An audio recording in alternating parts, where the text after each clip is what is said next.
ในท่ามกลางที่โลกของเรามีการผันผวนปั่นป่วนกันอย่างใหญ่หลวงอยู่แต่ภายในประเทศลาวเราก็ยังคงมีเรื่องดีๆที่เฮ็ดให้ประชาชนโดยเฉพาะแม่นประเทศชาติมีความดีมกดีใจถือว่าลาวเรานี่แม่นเกียมเสนออีกพิธีสู่ขวัญบุญปู่เญ้อย่าเญ้อและข้าวต้มข้าวหลามขึ้นเป็นมรดกของโลกอีกเจ้าท่านผู้ชม เราก็ชื่นชมเราก็มีความปิติยินดีผ่านมาเหมือนใหม่ๆหมาดๆโดยเฉพาะแม่นการที่ทางผู้หลักผู้ใหญ่เพิ่นได้นำเสนอเกี่ยวกับลาบให้ขึ้นเป็นอาหารหรือว่าให้ขึ้นเป็นมรดกโลกโดยนามธรรม มาอีกล่าสุดนี่เจ้าท่านผู้ชมเราก็ได้เห็นว่ามีข่าวๆถือว่าพิธีบายสีสู่ขวัญซึ่งเป็นประเพณีดั้งเดิมของลาวเราบ่ว่าจะเป็นงานเทศกาลที่มีสิริมงคลอิหยังต่างๆงานบุญปีใหม่งานขึ้นเรือนใหม่งานนั้นงานนี้ที่ว่าเป็นสิริมงคลแม่นเพิ่นจะมีการสู่ขวัญกัน อาสิ่งที่เราเห็นที่เป็นลักษณะศาสตร์นั่นก็คือเมื่อเวลาต้อนรับแขกประมุขรัฐแขกผู้หลักผู้ใหญ่จากต่างประเทศพิธีสู่ขวัญนี่ก็ถูกจัดขึ้นเช่นเดียวกันโดยเฉพาะแม่นช่วงที่เจ้าหญิงไอโกะแห่งประเทศญี่ปุ่นเพิ่นได้มาเยี่ยมยามสปปลาวก็ได้มีพิธีบายสีสู่ขวัญจัดให้เพิ่นเช่นเดียวกันนี่ถือว่าเป็นเอกลักษณ์ของชาติลาวแท้ๆเจ้าท่านผู้ชมนอกจากนั้นบุญปู่เย้อย่าเย้อนี่ก็ถือว่าบุญปีใหม่ลาวที่หลวงพระบางแต่ละปี ก็ถือว่าเพิ่นเองก็ได้มีการแห่ปู่เญ้อย่าเย้อที่ว่าหลายท่านรู้ดีเกี่ยวกับข้อมูลและก็นอกจากนี้ยังมีข้าวต้มข้าวหลามข้าวต้มข้าวหลามท่านผู้ชมก็รู้ดีเมื่อมีบุญบ่จั่งซี้โดยเฉพาะแม่นข้าวหลามนี่ก็ถือว่าประชาชนภายในท้องถิ่นสามารถเฮ็ดได้โดยง่ายๆนั่นก็คือไปเอาบังไม้ไผ่เข้ามาผสมเข้าแล้วก็มาอ่า เฮ็ดเป็นบักข้าวหลามเนาะเจ้าท่านผู้ชมมาปรุงแต่งให้มันมีกลิ่นหอมแซ่บช้อยในเอกลักษณ์ของบักข้าวหลามหั้นแหละเจ้าอธิบายจั่งใดก็บ่ถูกหรอกเพราะว่ามันแซ่บเนาะเจ้าท่านผู้ชมนอกจากนี้ก็ยังมีหยังอีกเจ้าท่านผู้ชมมีหลายอย่างเนาะแต่ว่าในตอนนี้เราจะนำเสนอถึงเกี่ยวกับเรื่องทางพิธีสู่ขวัญบุญปู่ย่าย่าเญ้อแล้วก็ข้าวต้มข้าวหลามขึ้นเป็นมรดกโลกนี่เจ้า จากความปิติยินดีความดีมุกดีใจชื่นชมนี่ถือว่าสปปลาวเรากำลังสู่ส้นเสนอเอาพิธีบายสีสู่ขวัญปู่ย่าย่าเญ้อและข้าวต้มข้าวหลามเข้าเป็นมรดกวัฒนธรรมในนามธรรมของมวลมนุษย์อีกเจ้าหรือว่า Intangible Cultural Heritage จากองค์การยูเนสโกเพื่อว่าแนใส่ปกปักรักษาฮีตของประเพณีอันดีงามและก็ส่งเสริมการท่องเที่ยวทั้งด้านวัฒนธรรมของประเทศ ให้เป็นที่โดดเด่นในเวทีสากลเจ้าสำหรับความพยายามดังกล่าวนี้แม่นว่าได้ถูกระบุไว้ในร่างแผนพัฒนาเศรษฐกิจสังคมแห่งชาติระยะ5ปี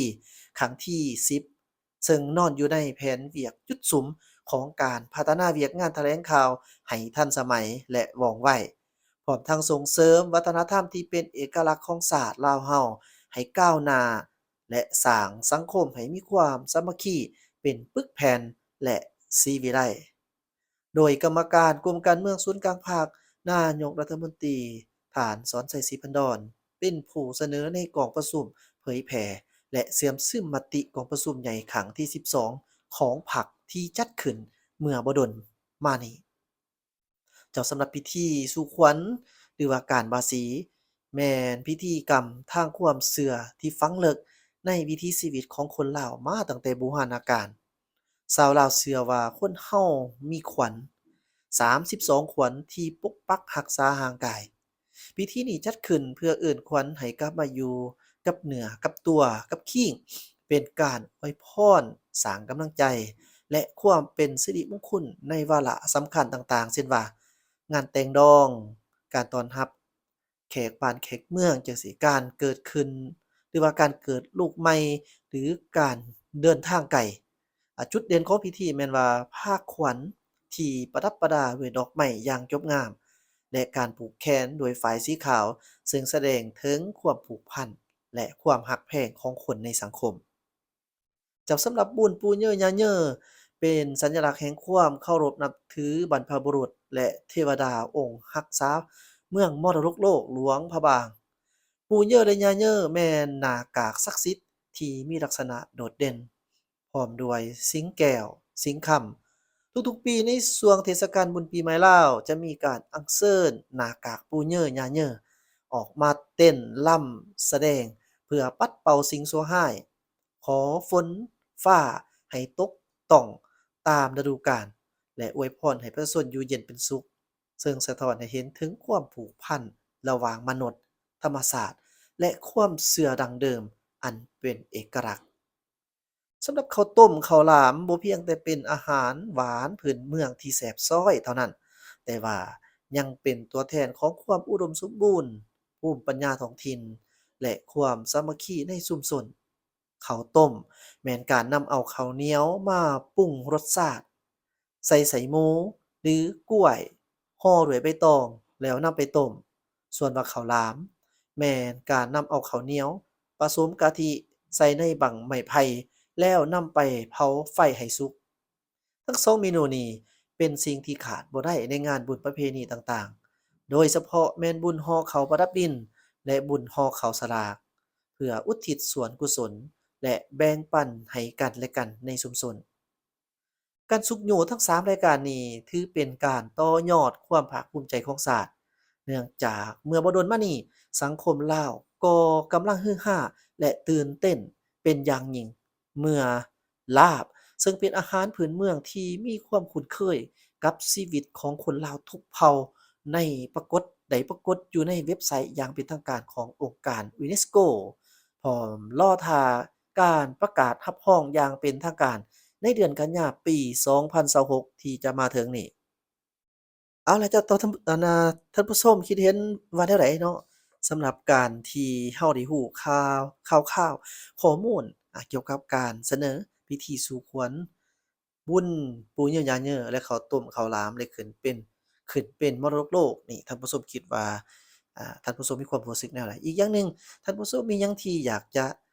เขียนให้เราได้รับรู้คอมเมนต์ให้เราได้รับรู้ได้บ่ว่าอยู่เมืองลาวเรานี่อิหยังที่เป็นของลาวเราแท้ๆแล้วท่านผู้ชมสามารถเขียนคอมเมนต์ไว้